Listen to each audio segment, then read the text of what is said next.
मैं क्या बोल रहा हूं, कुछ भी करो ना लाइफ में, ऐसा करो कि तुम जैसा कोई ना हो। भैया पहली बार चाय का ठेला जब 2 साल का खत्म किया ना, तो मैंने कहा अब थोड़ा अपग्रेड होते, कैफे ले लेते हैं। तो जहां मेरा चाय का ठेला था, कुणाल भाई जय भाई, उसी के पीछे एक दुकान ले ली मैंने।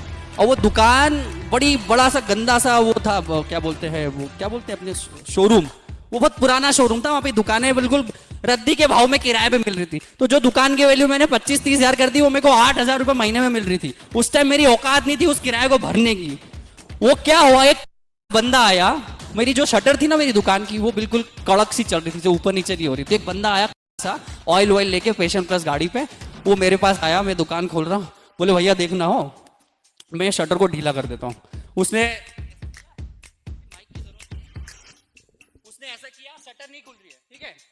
फिर उसने ग्रीस लगा दिया, ऑयल लगा दिया, ठोका, इधर 4 हथौड़ी मारी। अब देखो भैया एक हाथ से नीचे जा रही है शटर, जो मेरी दुकान की शटर नहीं खुल रही थी, शटर ऐसे शटर वैसे।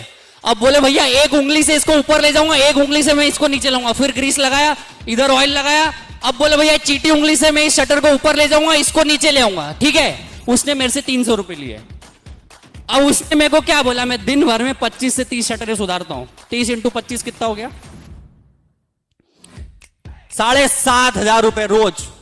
महीने का कितना हो गया, 2.25 लाख रुपए। आप में से कोई करेगा ये काम? हमको तो वो बीपीओ में जॉब करनी है ना, केपीओ में कॉलिंग करनी है ना, एसी में बैठना है। 2.25 लाख रुपए भैया। अब ये एंटरप्रेन्योरशिप नहीं है क्या? चाय का ठेला चलाना, आपके चाय के ठेले वाले, मोमोज वाले, पोहे जलेबी वाले, बुरा मत मानना, पर हो सकता है हमारे माँ बाप से ज्यादा कमा रहे होंगे वो। तो पॉइंट ऑफ डिस्कशन ये कि हिंदुस्तान में कितना गंदा जहर फैलाया गया है काम को लेके।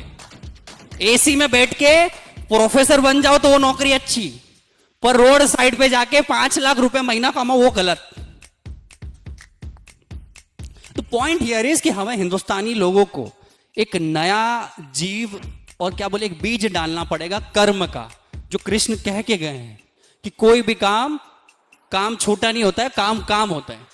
तो मैं आपको फिर से मैं क्या बताना चाहता हूं कि वो जो शटर वाला कॉन्सेप्ट मैं क्या चाहता हूं, आप अपने आसपास में जो चीज आपको दिख रही है ना, वहां हर चीज में से धंधा निकल सकता है। बस ऐसे एंटरप्रेन्योर्स पढ़े हैं जिनका शायद मुंह पे फेस वॉश वो नहीं लगाते गार्नियर का, और उनकी करोड़ों की प्रॉपर्टी है।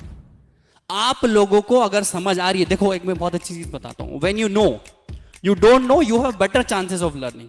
सो मुझे पता था कि मैं फेसबुक नहीं बना सकता, मुझे पता था मैं एप्लीकेशंस नहीं बना सकता, मुझे पता था कि मैं कोई वेबसाइट डेवलप नहीं कर सकता। अपने को आती है चाय बनाते, बना दी। आपको भी तो कुछ आता होगा ना। हर किसी का एक सुपर पावर होता है। जैसे कुणाल भाई का सुपर पावर है पॉलिटिशियंस को कनेक्ट करना, पॉलिटिक्स की बातें करना, समाज की बातें करना, समाज सेवा की बात करना। तो वो बंदा उस लीड में बाप बन रहा है। मैं चाय में बाप बन रहा हूं, तुम हेयर सलून में बाप बनो। तुम चड्डी बनाओ यार, जॉकी के कोई बाप निकालो, क्या करो, तुम बनियान बनाओ। I am telling you, try to give yourself a time of 7 or 10 days। Try to find yourself. अभी 4 धाम यात्रा पे मैं गया था, यमुनोत्री, गंगोत्री, केदारनाथ, बद्रीनाथ, अकेला। मैं अपने आप से मिलने गया था। तो पॉइंट हियर इज, हम लोग ऐसे एक सुपर पावर के चक्कर में इतने साल बिता देते हैं कि कोई ऐसी जादू की छड़ी आएगी कि हमारा जीवन पलट जाएगी, और ये कभी नहीं होगा।